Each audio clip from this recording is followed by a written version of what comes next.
RDC TV. O Rio Grande se conecta aqui.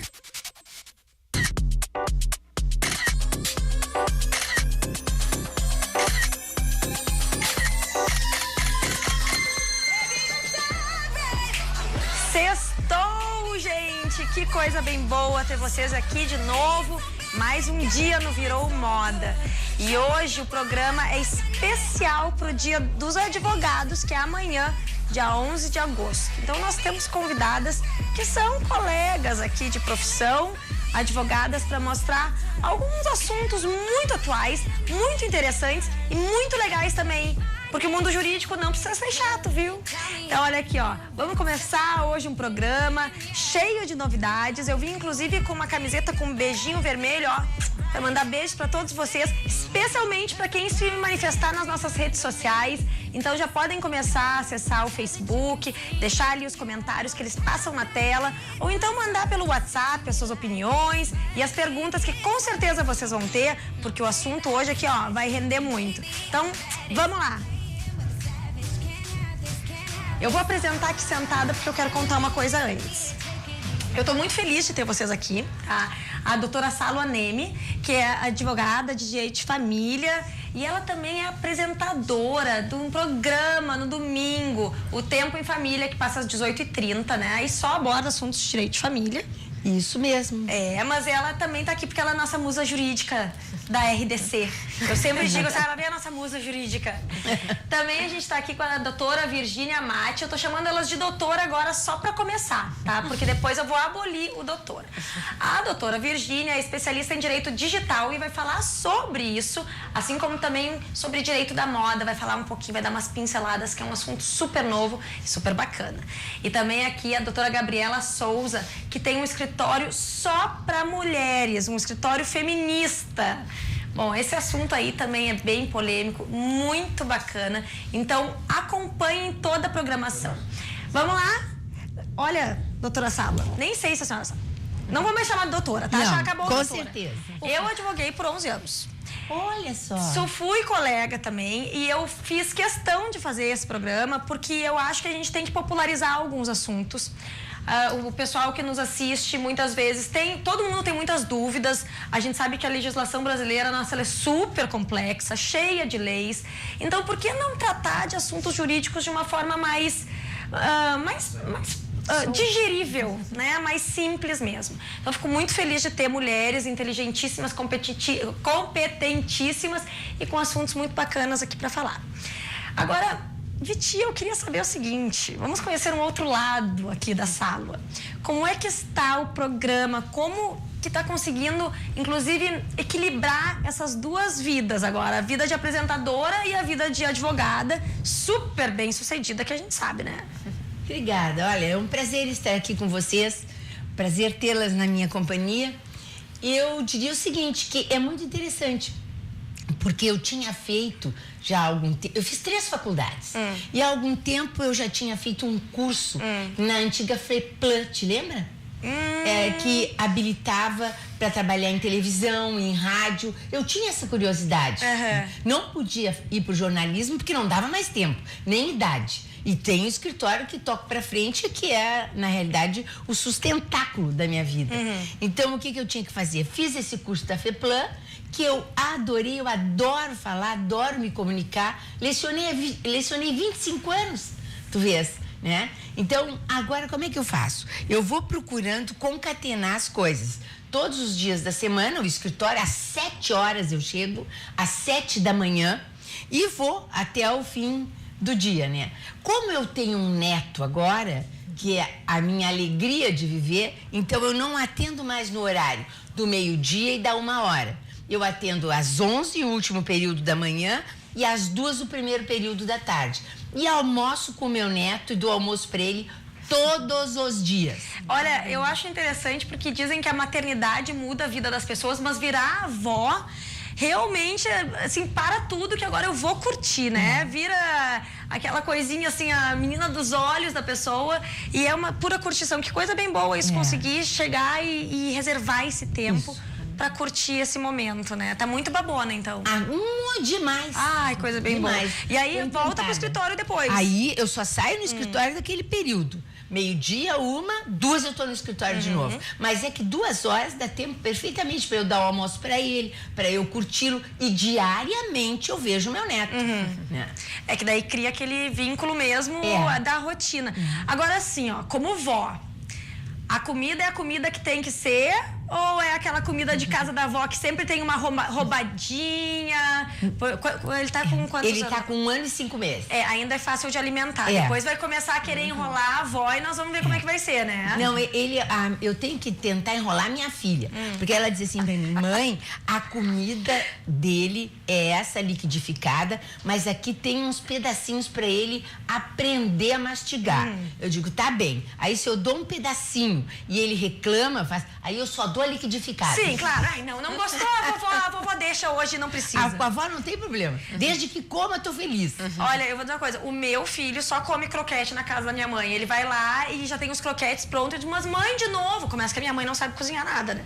Aí mãe, mas é que ele gosta tanto. Então tá. Então vai ser feliz na casa da avó. Coisa bem boa, né? Bom, e aí a tua rotina vai até que horas? Sim, aí hoje eu não dou mais aula, né? Como eu disse, dei 25 anos. Então aí eu fico livre. Eu atendo no escritório enquanto tem consulta, enquanto eu tenho que corrigir petições, prazos, tudo, ou estudar para uma sustentação oral. Eu não gosto de levar serviço para minha casa. Eu prefiro ir para o escritório até sábado, domingo, mas não levar serviço para casa. Quando chegar em casa, chegou para relaxar mesmo e curtir as outras coisas. E o programa? O programa é uma maravilha, porque terças-feiras é um dia de férias para mim. Claro que eu já preparei há algum tempo antes os convidados que vão participar do programa. Então, com tudo preparado, não tem problema para mim, porque eu faço a produção, eu escolho o tema, eu convido as pessoas, eu vou buscá-las em casa para fazerem o programa. Olha, então e vou levá-las. Melhor nem falar isso, Salo, porque agora meus convidados vão querer carona, né? Olha, é tratamento VIP para quem vem no programa da Eu Salo. faço isso mesmo. Para que eles não tenham que se preocupar, se locomover, já estão fazendo uma gentileza pra gente em participar do programa e estender para todo telespectador o conhecimento que cada um tem. Viram, Guria? Se quiserem na volta, eu dou uma caroninha pra vocês. Assim, só pra agora, a coisa não é, pra ficar legal também. Que bacana. E nesse próximo domingo agora, qual é o assunto? Esse domingo é muito importante, porque é o domingo do Dia dos Pais. Então, que eu vou abordar a situação do pai biológico, do pai registral, do pai socioafetivo. Quer dizer, hoje nós temos diversas figuras, né? Do pai ou da mãe, seja lá quem for. Então, eu abrangi essa parte, busquei em Freud aquele sustentáculo de que, na realidade, o pai é quem passa o filho dos braços da mãe para os braços do mundo. Isso é muito importante. Esse papel do pai de oportunizar que essa criança que viveu só aquele vínculo com a mãe, de repente entenda que existe um outro mundo e que o pai faz parte e leva para terceiros. Que bonito isso. Eu fiquei arrepiada mesmo, assim, quando falou, porque a gente tem essa... Muitas vezes as pessoas falam assim, o que importa é a mãe, né? O pai, tudo bem. Mas, na verdade, não. Não, o pai é muito importante. Uma criança é muito importante. Meu neto agora vai pro colégio. E aí eu disse pra minha filha, já vai com o pai para fazer a matrícula, já vai com o pai em todas as reuniões, já digo, já participem os dois de tudo. Para ele é muito importante saber que o pai e a mãe estão ali, dão força e importância para o que ele está fazendo. Eu acho fundamental. E agora, fazendo uma... Ontem a gente teve aqui um casal homoafetivo que eram 2 mulheres. Como é que fica daí nessa situação? Eu poderia te dizer com tranquilidade. Juridicamente não tem problema nenhum. Os 2 vão ser registrais, né? 2 mães, 2 pais, enfim. Inclusive, elas comentaram que tiveram uma certa dificuldade, elas são de Canoas, e quando ligaram, a menina é bem novinha, tem 7 meses. Ligaram e o pessoal de Canoas, do cartório, disse que não sabia fazer isso. E daí, elas foram lá, se informaram e depois voltaram com mais informações e fizeram um registro. Não tem problema nenhum. Né? Então, isso aí é importante na medida em que hoje muitos casos também de parelhas homossexuais optam pela adoção, não é? Então, isso é importante também, porque são reconhecidos como adotantes com toda a normalidade, até porque antes dessas parcerias adotarem, havia a possibilidade já disposta em lei de que uma pessoa solteira adotasse sozinha. Então, com isso, facilitou muito, né? Assim como facilitou quando, por exemplo, reconheceram a união estável. Na medida em que tu reconheces a união estável, o que tu estás fazendo? Tu estás facilitando com que essa união estável se transforme em casamento. Então, reconhecer a união estável, eu disse na hora, casamento civil vem agora, já. Pois é, isso é uma dúvida que volta e meia surge, as pessoas perguntam, a essas alturas não vale mais a pena casar? Olha, enquanto não havia, agora eu vou complicar um pouco, enquanto não havia o direito sucessório legal, obrigatório do companheiro, eu diria que é melhor ter uma união estável. Mas a partir do dia 10 de setembro do ano passado, quando foi admitido o companheiro como herdeiro necessário, acabou.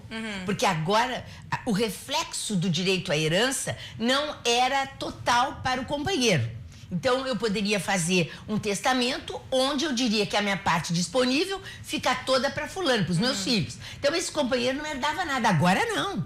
Eu não posso mais dispor dessa metade toda, né? Quer dizer, eu até posso, mas o companheiro é herdeiro legal, obrigatório com os meus filhos. O que eu tenho que fazer? Então, ao dispor dos meus 50%, eu deixo para os meus filhos, mas o meu companheiro vai herdar com meus filhos. Isso aí na possibilidade de nós querermos que o companheiro não herde. Porque tem o outro lado, o companheiro maravilhoso, que eu quero que ele tenha direito à herança.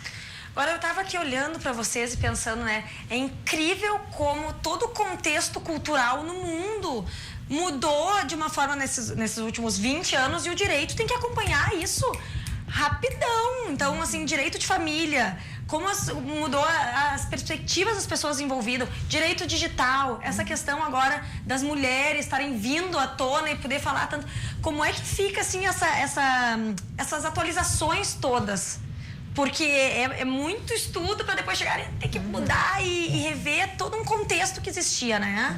E é impactante, não é? Porque a gente fica assustada com aquilo ali, tem que se atualizar, tem que acompanhar, tem que advogar naquela área, mas tem um detalhe muito importante. O direito, ele não existe por si só, ou a lei ou a jurisprudência. Ele existe porque foi motivado pelo fato social. Por exemplo, tantos foram os fatos em que havia pessoas que se uniam em relações homossexuais que houve necessidade de regramento.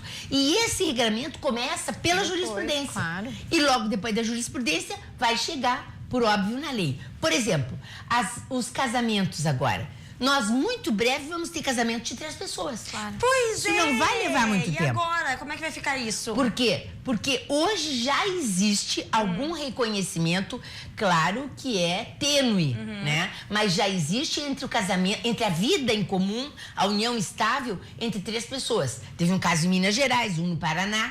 O que acontece? Com isso, nós vamos viver famílias diferenciadas. O que nós temos que fazer? Nos acostumar.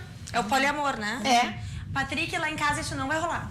Tá? O casamento é de 2, já estou avisando. Com certeza. Fique todo mundo bem estabelecido, que eu acho que tem que ter. Na verdade, se as pessoas querem, eu acho, assim, eu sou super aberta para essas coisas. Querem viver a 3, nenhum tem ciúmes uma da outra, beleza. Claro. E, claro, tem agora, todas pra as gente não serve. pra mim não, tá? Então, assim, não vai dar. Olha, uma satisfação, eu adoro ouvir ela, porque ela sai falando, assim, uma propriedade, eu fico...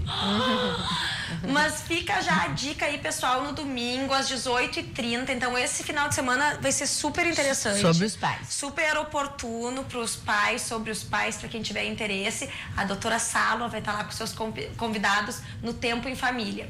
E eu quero que vocês se manifestem aí nas redes sociais. Mandem nem que seja, assim, um beijinho para nós, tá? Que a gente adora receber umas notícias do nosso público. A gente vai pro intervalo e já volta.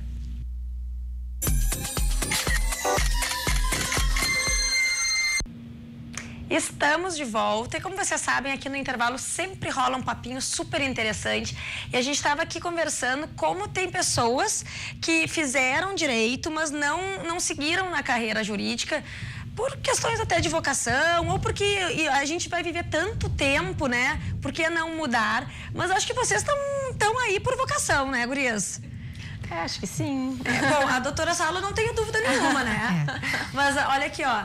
É bacana ver, eu estava escutando cada uma de vocês, assim, falar das suas áreas com muita paixão. Eu acho isso muito legal, porque a gente vê que, nossa, pode ser muito lindo também. Bom, vamos agora para a doutora Virgínia Latti aqui, né? Eu vou chamar ela de... Oi, virou moda, sim, desculpa. A minha produtora me deu agora uma chamada. Alô, cadê o Drops aqui? O nosso Virou Mundo, Virou Moda. Hoje, direto de São Francisco com a Ana Borges. Eu tô total, esqueci total. Oi, pessoal do Virou Moda. Meu nome é Ana Carolina. Eu sou gaúcha, moro em São Francisco, na Califórnia, já faz 3 anos. E eu vou mostrar um pouco da minha vida por aqui. Eu acabei de passar de carro pela Lombard Street e eu resolvi parar para mostrar para vocês, porque esse é um lugar, é um dos pontos turísticos aqui de São Francisco. Vocês vão ver que tem muito turista agora. E antes de eu mostrar a Lombard Street para vocês, eu vou mostrar Alcatraz. Aqui, ó, atrás de mim. Então, lá tá Alcatraz. Ainda tem um pouco de nevoeiro. Eu vou ver se depois eu consigo fazer vídeo com uma vista melhor de Alcatraz. Eu adoro, eu acho que é um passeio sensacional. Eu fui a Alcatraz, acho que umas 7 vezes e iria outras 7. Sempre que eu tenho gente aqui visitando, eu levo até lá, porque eu acho que assim, ó, é sensacional, é muito legal mesmo. E a vista que tem quando a gente está indo de barco, dá para ver a Golden Gate, dá para ver a Bay Bridge, então é um programa bem legal. Agora eu tô chegando aqui na Lombard Street. Muita gente, muito turista, como vocês podem ver. Tem gente de shorts, eu não sei como, porque é muito frio, tem muito vento. Mas eu acho que o pessoal não espera ser tão frio aqui no verão. Aqui é Lombard Street, as hortênsias. Até lembra Gramado, né? Um pouquinho. Lá tá Coe Tower. E ali abaixo é North Beach, que é o bairro italiano. Tem muito restaurante legal, vale a pena ir de repente para almoçar ou para tomar um café, é bem astral.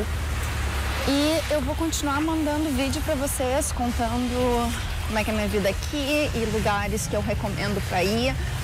O que eu acho legal para passar para vocês são lugares que normalmente o turista não conhece.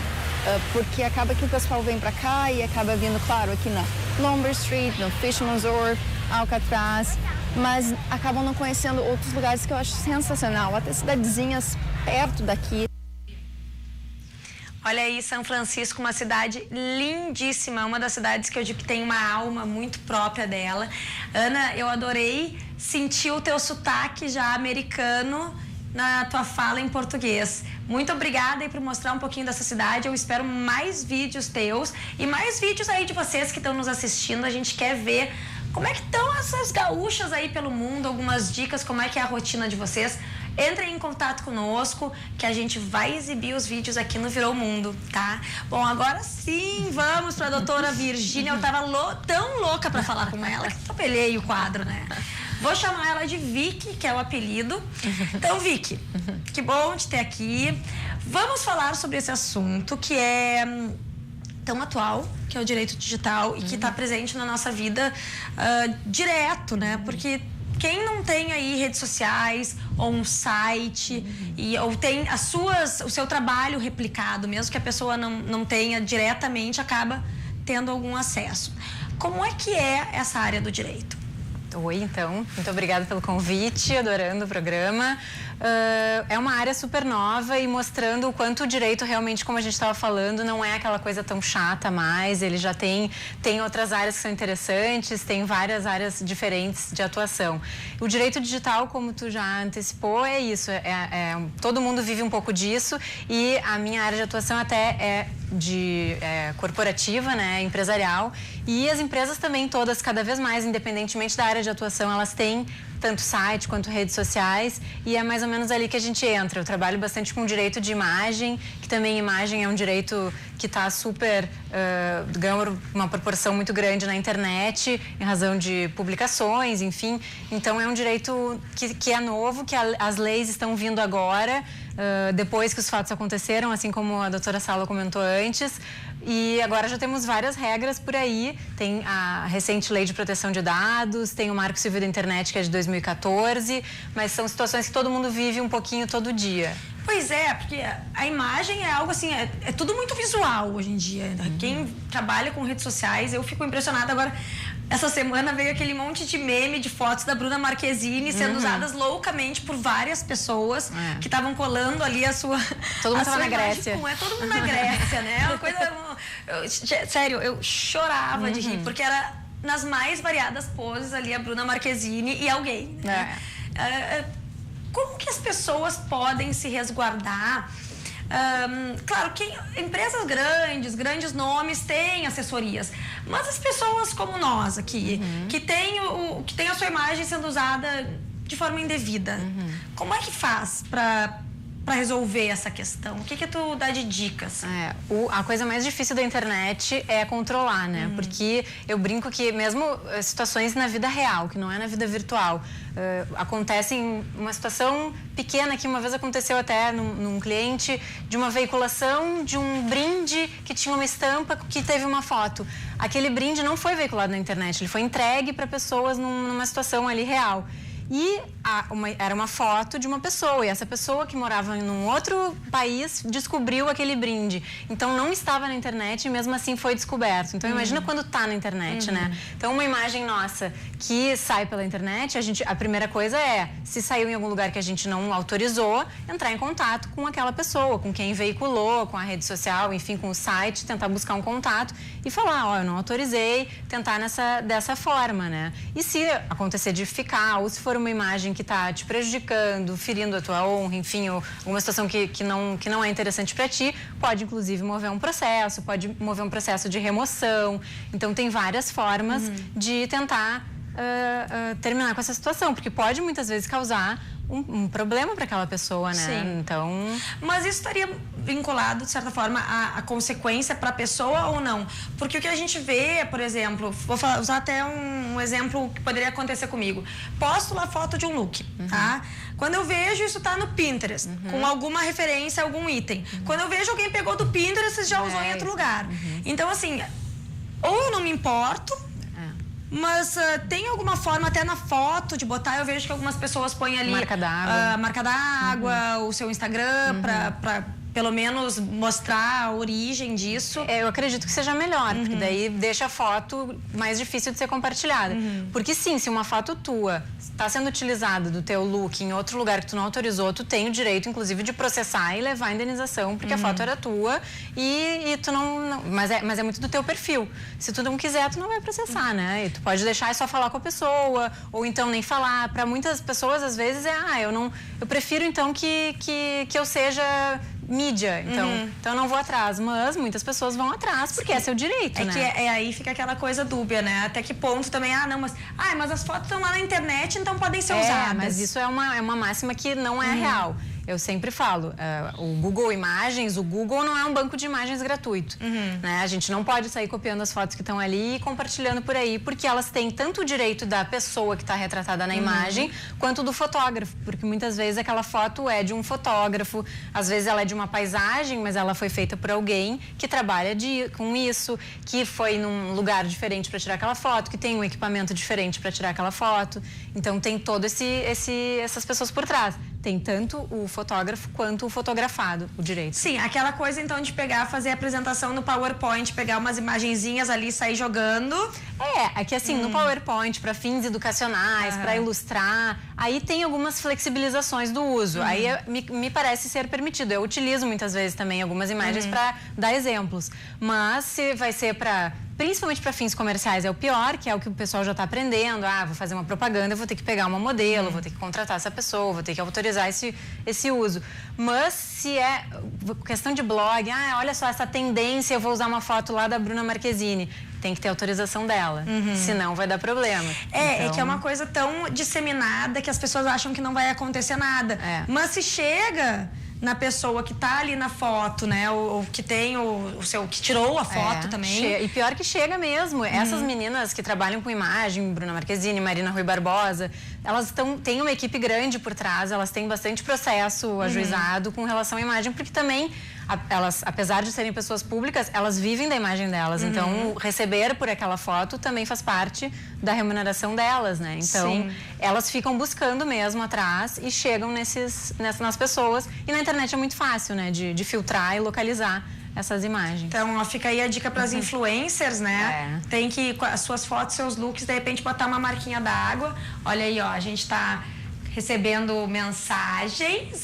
Olha, ligada no Super Virou Moda. Abraços, Ali, Salo e demais convidados. Beijo, Jorge Brites. Que legal. Agora, um outro assunto que eu acho fantástico, eu queria que a Vicky trouxesse aqui, que é o direito da moda.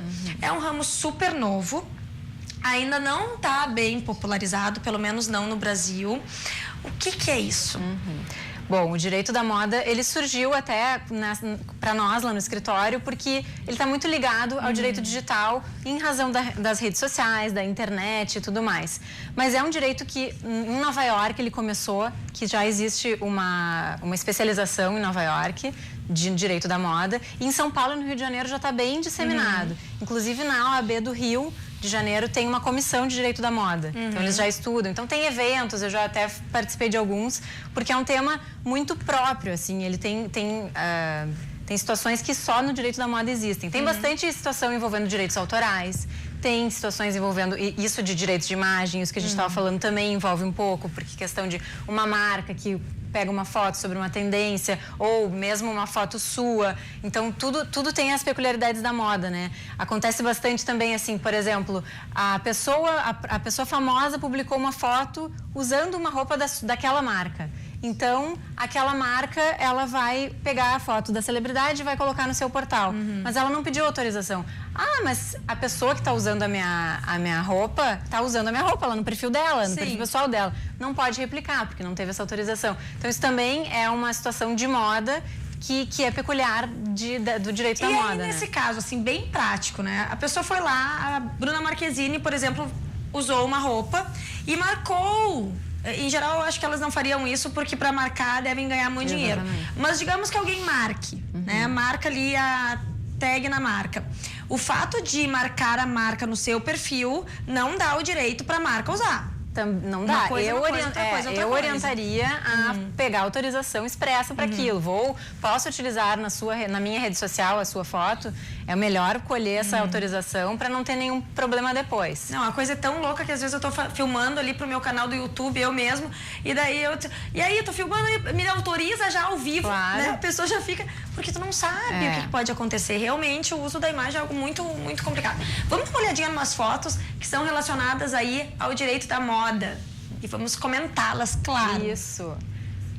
Essa aí, Vicky. Essa daí foi uma situação que aconteceu agora recentemente, que a marca Lança Perfume, ela fez uma linha de roupas que a tendência era militar e teve um monte... E aí o que aconteceu? Olha a moda e o direito digital. Nas redes sociais as pessoas começaram a falar super mal, dizendo que eram uniformes que lembravam os uniformes nazistas. Então começaram a questionar a marca, dizendo, olha, como é que vocês podem estar trazendo isso para... Hoje em dia é um uniforme nazista, o que vocês vão fazer? E aí ali do lado, na tela, tá aparecendo a manifestação da marca, que tá em letras pequenas, enfim, para nós, mas ela só estava explicando que não era, que era uma outra tipo de homenagem, nananã. Mas o que mostra que a marca teve que se posicionar na internet para os seus usuários, dizendo que não era bem isso, que quais foram as inspirações que eles levaram. Ainda com uma modelo bem loira. Exatamente.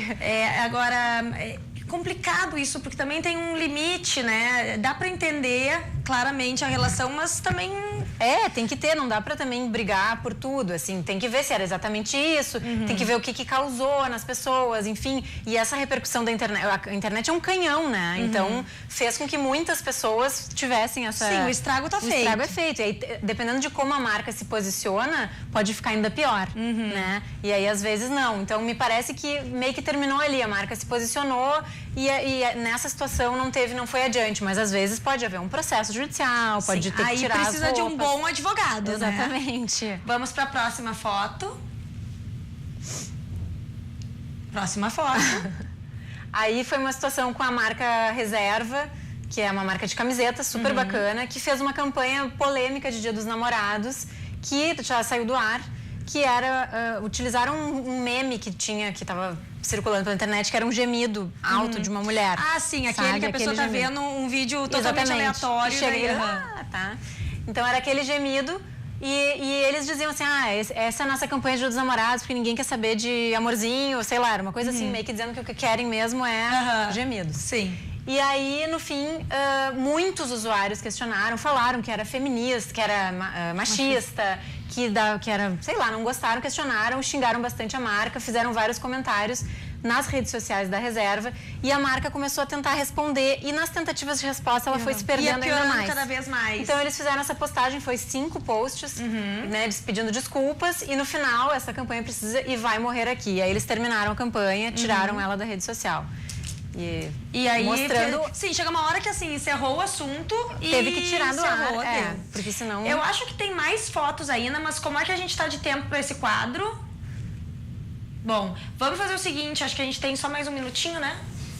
Vamos falar sobre essa aí, então. Tá, nesse caso foi uma situação de uma loja brasileira 284 que foi processada pela Hermès, porque faziam bolsas que ela até chamava, era uma marca que chamava It's Not The Original, era o nome dessa bolsa. Deixava que era de moletom, bem claro. Deixando bem claro. Mas o Tribunal de Justiça de São Paulo entendeu que essas bolsas eram cópia e demandou terminar com elas. Elas foram todas queimadas e saíram do mercado em razão desse processo. Elas são bem parecidas mesmo. Elas são iguais, mas na verdade são de moletom e falavam do It's Not The Original.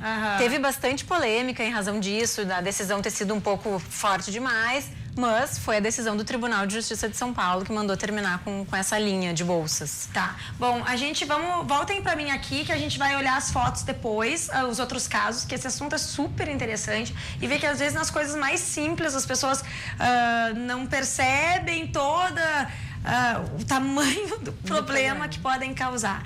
A gente vai voltar daqui a pouquinho, tá? Então podem começar a mandar os comentários. Não sai daí.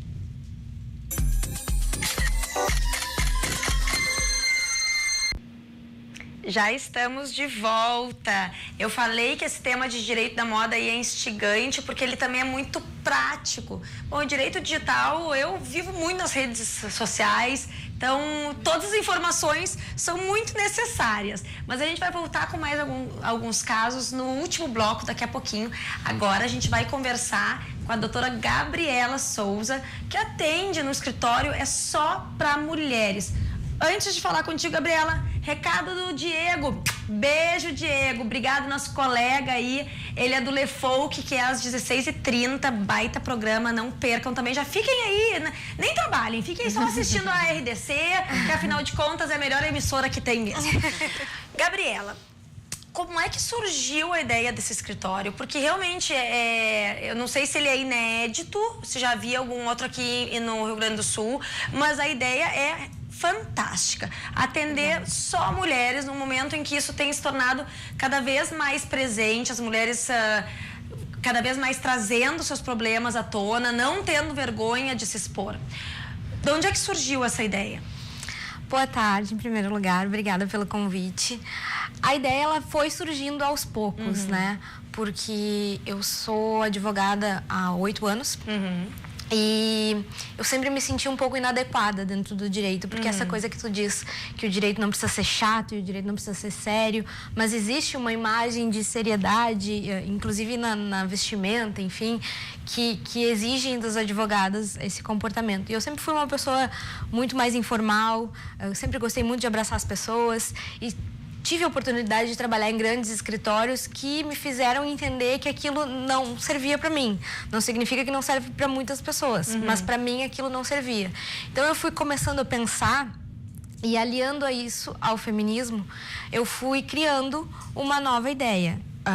Não existia um escritório, até onde eu sei, mas eu sei que tinham muitas advogadas que trabalhavam só para mulheres, mas um escritório que atendesse todas as áreas com a ideia de ser mais acolhedor, de respeitar a mulher no seu momento de fala, de criar um ambiente seguro para aquela mulher ao falar dos seus problemas jurídicos.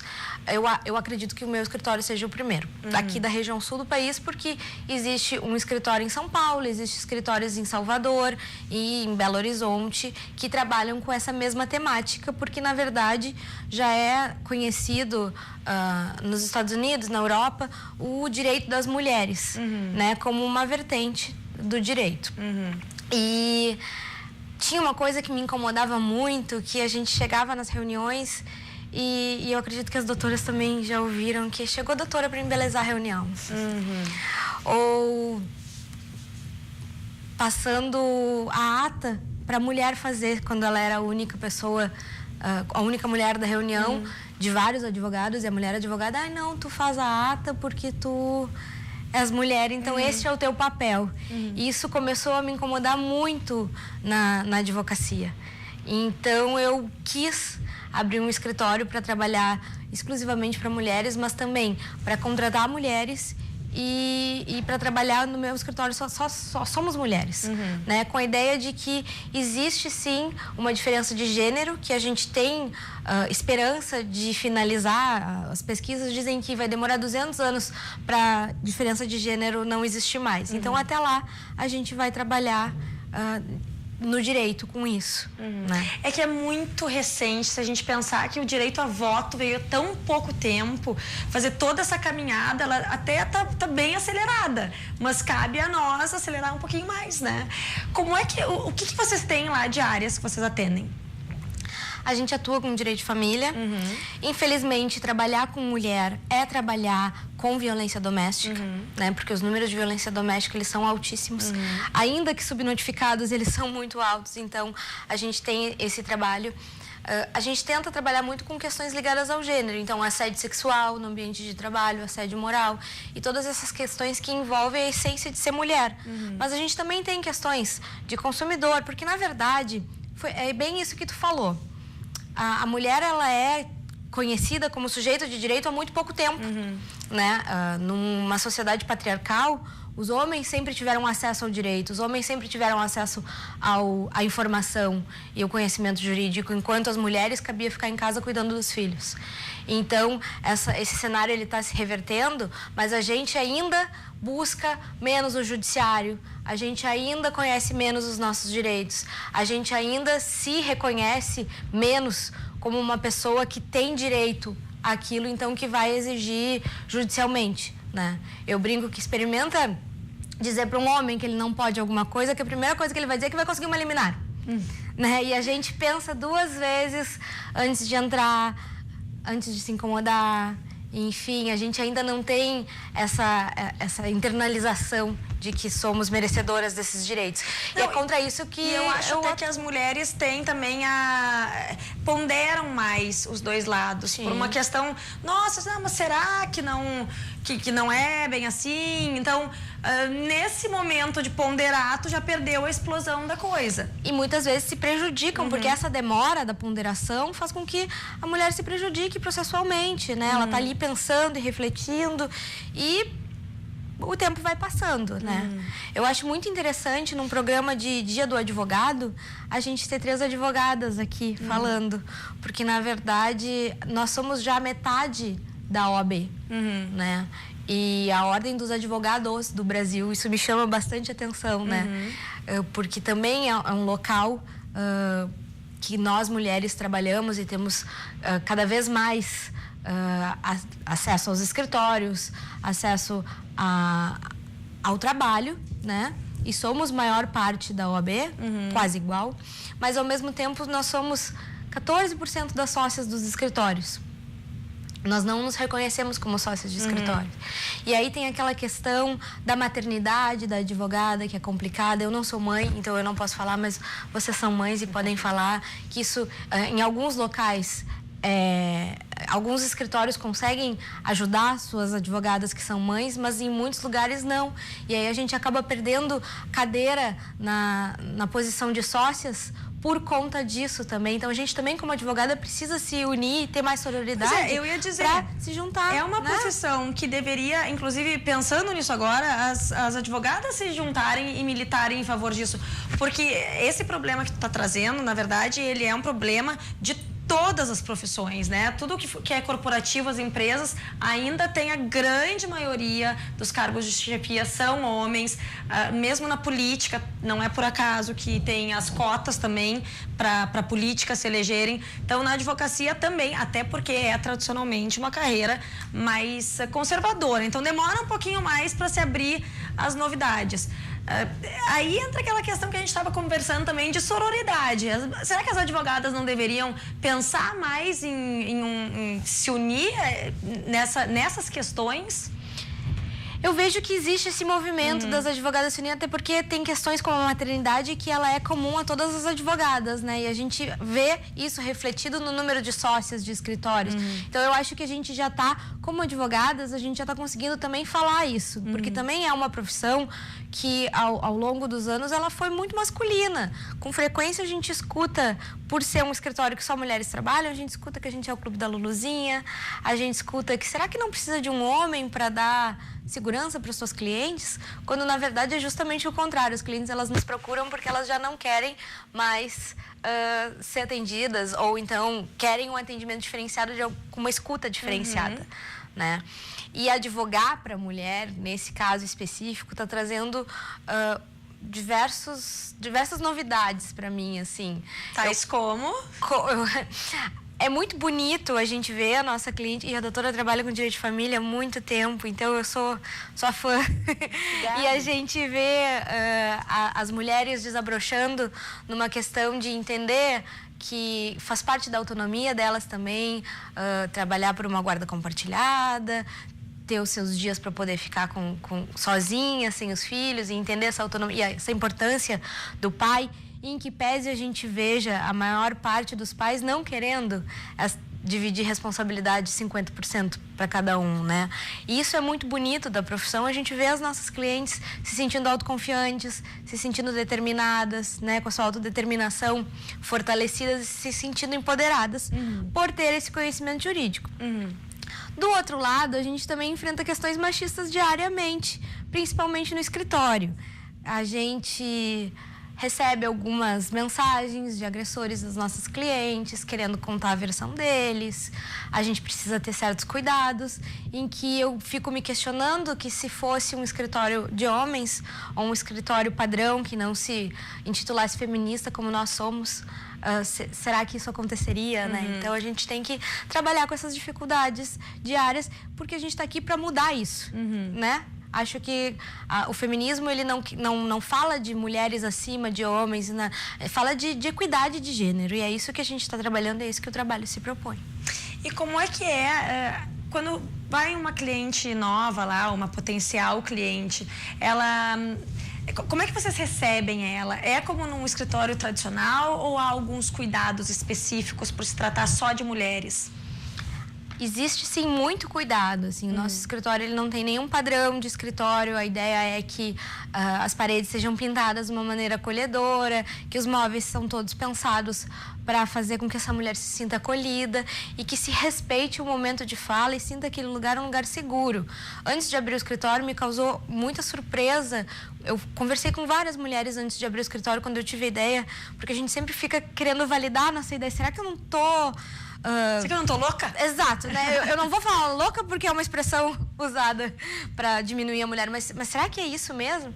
E muitas mulheres me referiram que tinham ido a escritórios de advocacia com sócios homens e que, relatando um assédio sexual, por exemplo, foram instruídas a não ajuizar a ação por não ter provas, por diminuírem a palavra da mulher, enfim.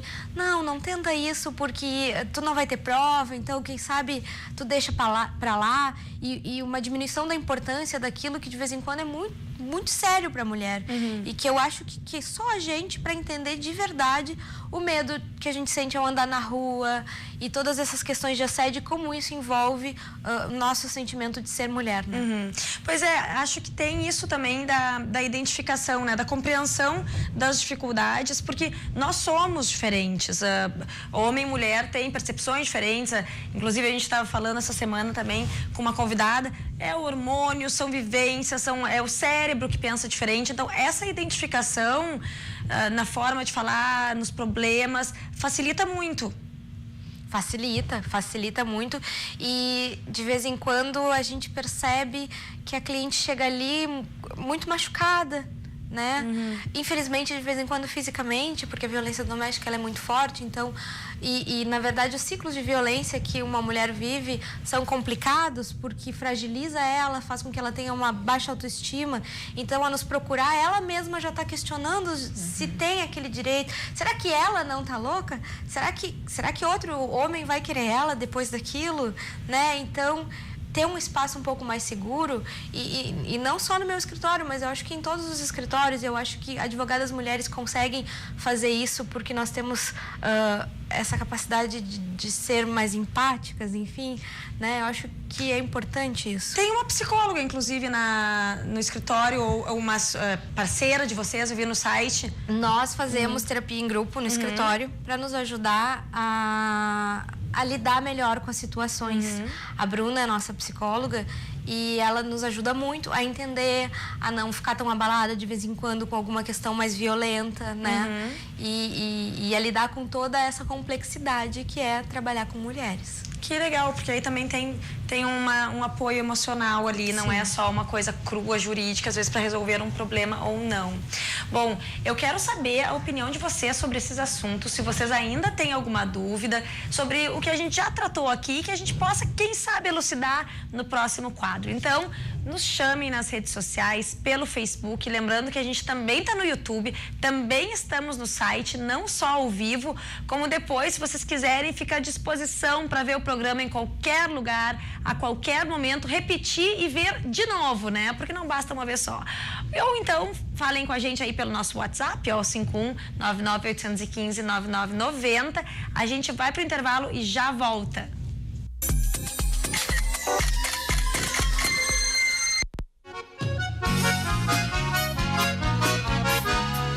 Confira as atrações do programa Canto e Prosa neste domingo. Estarão conosco o Grupo Rebenque, o tradicionalista declamador Luiz Ernesto Iglesias, os trovadores Cirlei Carvalho, Volney Correia e Nelson Ramos. É na RDC TV, às 11 horas da manhã. Vai preparando o teu mate, tchê. Chegou a sua loja na internet, www.shoppingdabelezars.com. Os relógios e óculos mais modernos, várias marcas, Nike, Adidas, Puma, Bulgari, Lacoste, Invicta. Entregamos em todo o Brasil. Porto Alegre região, consulte taxas de entrega. www.shoppingdabelezars.com.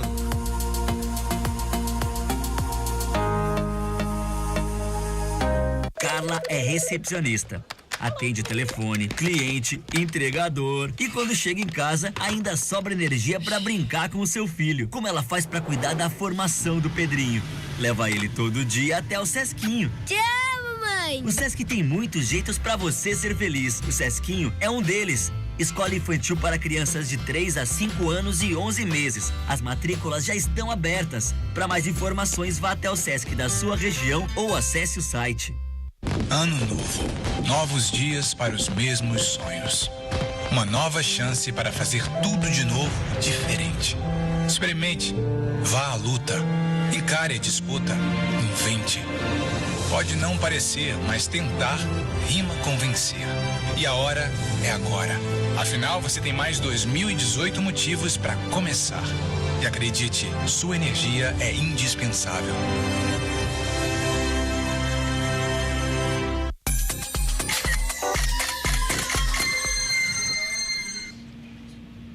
Já estamos de volta e tem pergunta sim aqui para as doutoras. Vamos dar uma olhadinha? Tá passando aí? Aí, ó. Aline, xará! Beijo, Aline. Vamos ver. Parabéns, Ali, pelo programa. Muito obrigada. Assunto muito pertinente quanto ao direito de uso da imagem. É para Vicky. Vamos ver. Ficaram as três aqui aí, que é que vai ter que responder.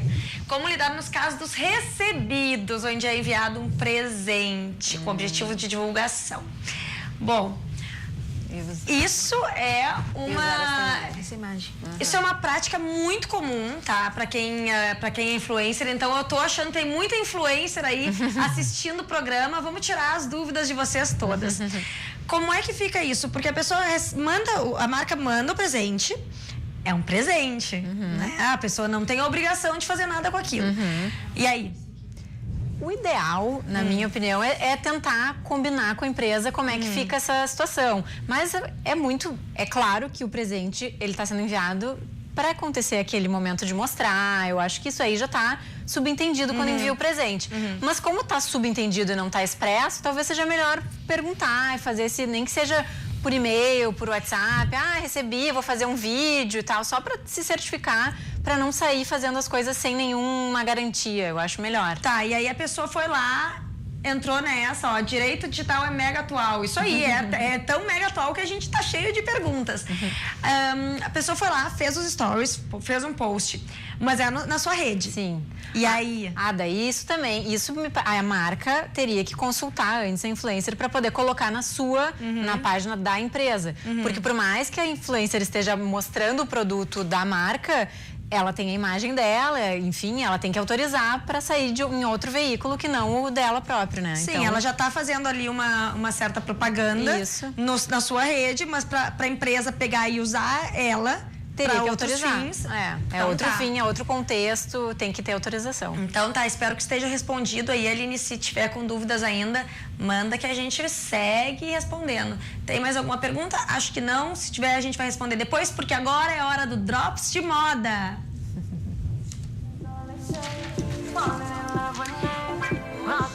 E o assunto...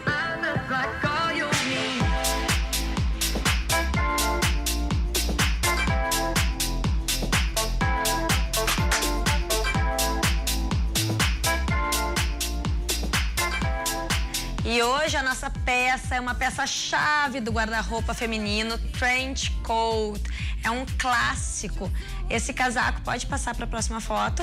Esse casaco, ele tradicionalmente é usado em dias de chuva. No entanto, ele é tão clássico, tão elegante, que ele também funciona como a terceira peça no guarda-roupa.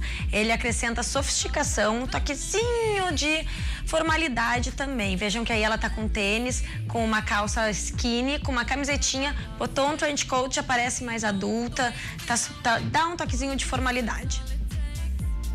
Próxima foto.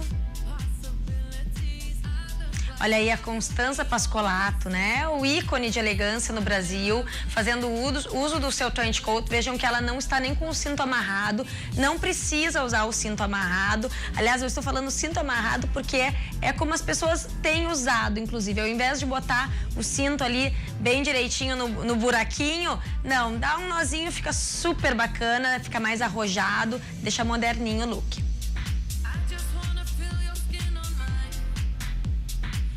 Aí um vestido bem sequinho por baixo de um trench coat, então acaba que o trench coat é uma peça-chave nessa composição, porque ele aparece mais ainda do que o próprio vestido que está embaixo.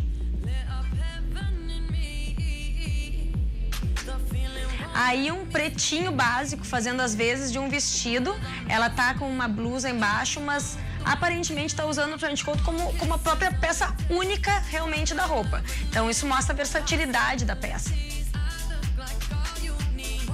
Aí no tradicional tom bege do trench coat, é o mais comum de a gente ver por aí, usado com uma calça de couro, um escarpão estileto, ele dá uma quebrada também no estilo sensual da roupa.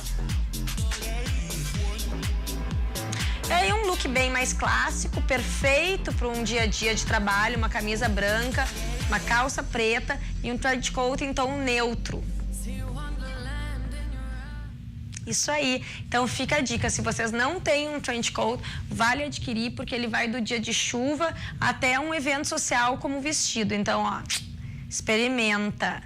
Bom, vamos voltar então para o direito da moda. A gente estava vendo alguns casos aí, inclusive com imagens, para a gente compreender direitinho. Eu vou pedir para o pessoal aí botar... Até a questão do trench coat também é uma questão, porque é um modelo da Burberry originalmente. Sim. E que também é super copiado, né? E aí também já se discutiu um pouco se pode ou se não pode.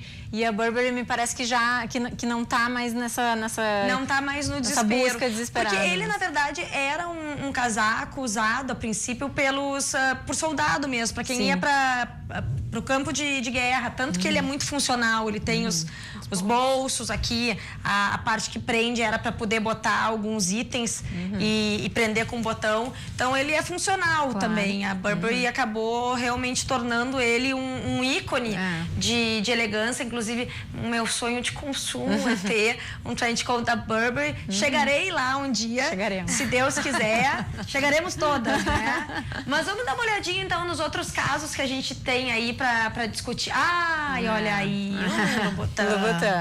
Esse também gerou diversas batalhas, inclusive judiciais, porque eles tinham eles gostariam de ter e tiveram durante muito tempo a questão de registro da sola vermelha, né? Por exemplo, aqui no Brasil não se registra cor. Na lei não se permite registrar cor. Mas na França, por exemplo, é possível registrar cor, cheiro, uma coisa bem francesa em razão de perfume, então eles conseguem registrar uma cor. Mas eles tiveram várias batalhas. Uma, inclusive, a Carmen Steffens fez uns sapatos, marca brasileira, com sola vermelha, só que aqui no Brasil estava sendo comercializado. No momento que abriu em Paris, o Louboutin notificou a Carmen Steffens para que eles retirassem aquela sola vermelha, porque seria só deles, enfim, eles diziam que eles tinham esse registro. Agora, olha que loucura. Aí, digamos que 10 marcas registrem cada uma sola de uma cor. De que cor fica a sola do próprio, do coitado remanescente? Não sobra nada. É que, na verdade, é que nem assim, o vermelho Ferrari, o vermelho Valentino, tem alguns tons dele. Às vezes tem o amarelo, o Lego, enfim, tem cores específicas de marcas. Então, me parece que seria nesse sentido. Um vermelho deles seria este tom especificamente da Louboutin. E aí eles fizeram uma batalha bem forte com uma Yves Saint Laurent, que também teve sapatos com sola vermelha. E nesse processo eles ganharam. O Louboutin ganhou da Yves Saint Laurent, e ficou determinado que o Yves Saint Laurent só poderia utilizar, se o sapato também fosse vermelho, a sola vermelha. E agora, recentemente, em 2018, veio uma decisão lá na Europa dizendo que eles não podem proteger essa sola vermelha para eles. Então é um embate que ainda não terminou. Tu ia comentar alguma coisa? Eu ia dizer das cores que eu acho muito interessante, porque a Tiffany tem a cor, inclusive na tabela, né? De cores, a cor dela é registrada. O azul dela, Tiffany. Que é lindo, aquele azul Tiffany. De repente, foi criação deles. Ninguém havia a originalidade da sola, claro, em colocar um vermelho na sola. Claro. Seria atípico pelo nosso costume. Se eles criaram, eu acho que eles têm que ter exclusividade mesmo. Eles buscaram ter essa exclusividade, mas agora eles meio que terminaram com ela lá na Europa. Porque justamente os outros já começaram a fazer. E é buscar. Aqui no Brasil, a questão do azul Tiffany, como não se registra a cor, teoricamente não pode proteger, mas ficaria muito chato se a Gasterno fizesse uma caixinha azul daquelas, porque ia ficar muito escrachado, né? Sim, é muito óbvio. Vamos para a próxima foto, então? Esse é o caso até que a gente comentava antes, que a Farm fez uma estampa e também, assim como aquele primeiro caso que eu referi, deu problema nas redes sociais. Porque era uma alusão supostamente à escravidão, a uma época de escravidão, e muita gente foi para as redes sociais reclamar e a Farm teve que se posicionar, respondeu ali os comentários, teve que se posicionar, e me parece que eles até tiraram do mercado essas peças e não estavam mais sendo vendidas. Então, mostrar o poder das redes sociais e com relação à moda também, né? Que a marca tem que... Alguém dentro da marca tem que estar responsável pela rede social, tem que estar super bem orientado de como responder, tem que ser uma decisão rápida e, ao mesmo tempo, estratégica para não queimar o filme da empresa, que nem foi no caso da Reserva, que eles estavam piorando ainda as respostas, então tem que ter alguém bem treinado, instruído para responder. O que abriu, inclusive, um novo nicho de mercado, que eu vou falar depois que a gente vê. Tem mais fotos? Não? Então pode voltar aqui para nós. Isso, inclusive, abre aquela questão da gestão de riscos. Exatamente. Porque quando dá esse estouro nas redes sociais, aí como é que faz? Porque tem que conter o falatório, a coisa não tem fim, e a gente sabe como é que são redes sociais, as pessoas falam independente de saber, de ter as informações na mão, e a coisa se espraia de uma forma louca, né? Então, eu acho muito interessante isso, esse trabalho também de gestão de riscos. Como fazer isso, né? Eu costumo fazer bastante um trabalho preventivo até junto a empresas. A gente vai lá falar com as empresas, justamente, e também com essa pessoa que está responsável pela rede social, para mostrar tudo que pode acontecer, porque uma resposta mal dada, num momento ali que a pessoa respondeu meio sem pensar, pode acabar com a imagem da empresa. Pois é interessante como tem que ter um jurídico muito alinhado com a parte de marketing e mídias sociais de uma empresa que trabalha muito na internet, porque é inevitável, tem que estar falando a mesma língua. Exatamente, né? Tem que estar bem alinhado. E fora que, inclusive, outra coisa é o que o próprio funcionário fala na sua rede social pessoal, às vezes impacta na imagem da empresa. Então, quanto a gente, mesmo na nossa vida pessoal, falar alguma coisa na rede social, falar alguma coisa machista, alguma coisa preconceituosa na rede social, pode dar problema pro teu empregador também. Que já aconteceu em vários casos em que o empregador é chamado na rede social. E aí, empresa tal, vai manter no seu quadro de funcionários um funcionário preconceituoso? E a empresa também tem que se posicionar. Então, a rede social é um perigo. Por isso, todo mundo tem que estar... Para as redes sociais, vale aquela máxima, né? Olha... Gosto, política, futebol, religião, não se discute. Não é porque não se discute ao vivo que vai discutir logo nas redes sociais.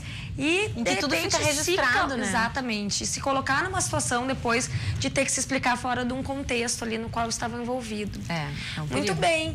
Mas vamos puxar rapidamente aqui para direito de família. Nós estávamos falando, qual é o tema mais polêmico do momento? Eu entendo que mais polêmica é a situação já hoje consolidada do direito do companheiro a receber patrimônio, que eu já falei no início. Então, numa segunda posição, seria importante esclarecer o que é a guarda compartilhada. Porque o que está havendo? As pessoas estão confundindo guarda compartilhada de guarda alternada.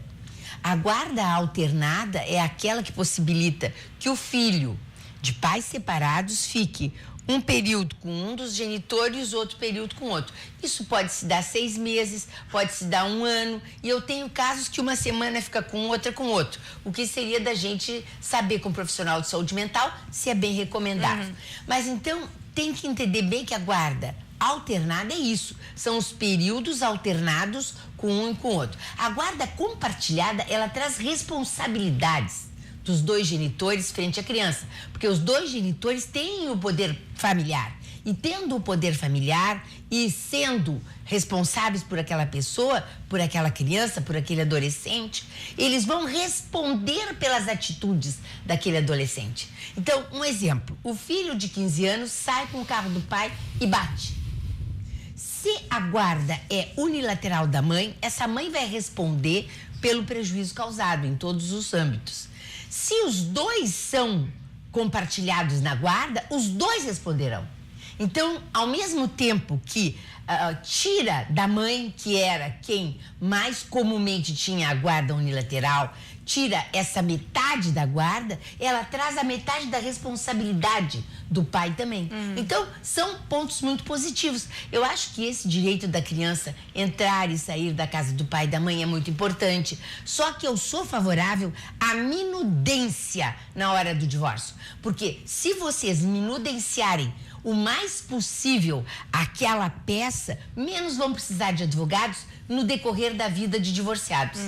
Então, se eu colocar que o meu filho, que a guarda é compartilhada, por exemplo, nós 2 somos responsáveis pelo filho, mas que a residência é na casa da mãe, isso eu posso colocar. Posso colocar também o que mais? Que fins de semana alternados, aquela criança vai para a casa do pai. Pode até ser um dia de semana também, aí vão resolver.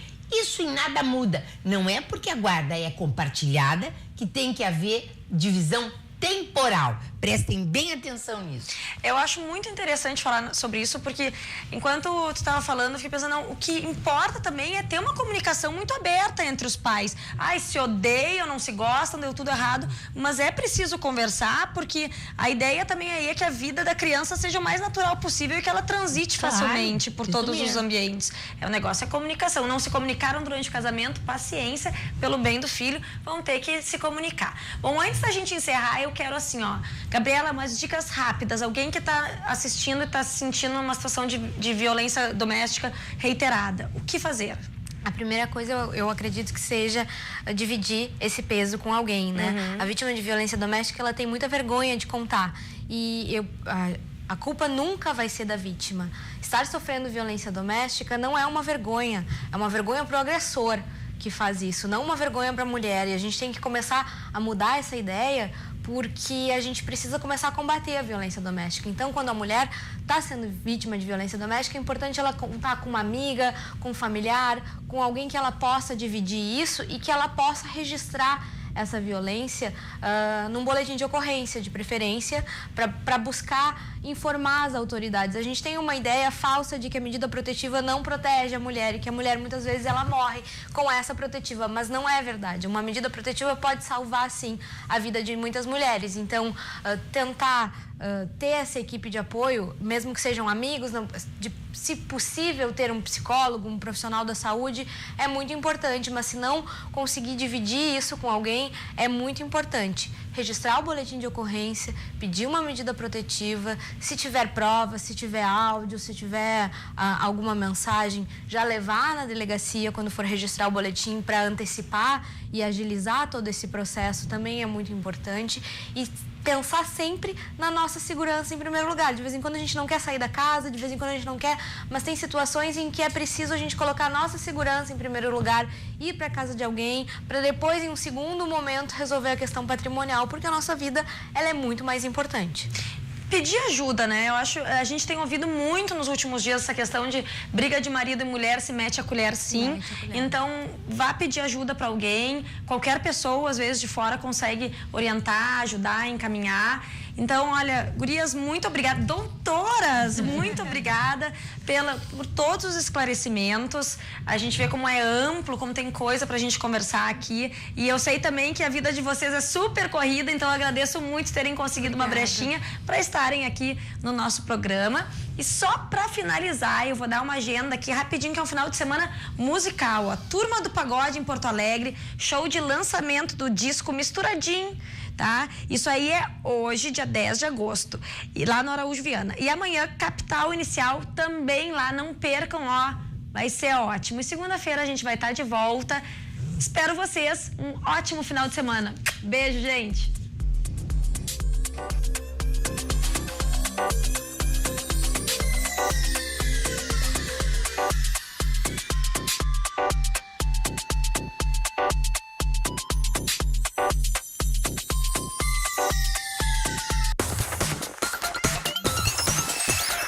RDC TV.